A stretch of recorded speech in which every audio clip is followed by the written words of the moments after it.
All right, all the decals are on. Got my name.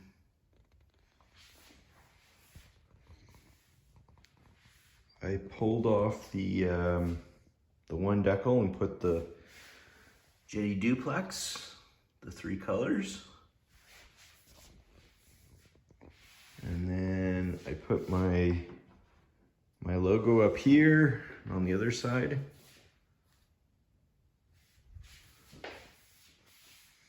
And then at the front, I got the black desert aircraft on here and the powered by DA120. And the EM is changed for WC. I think that one turned out pretty good. I like that one.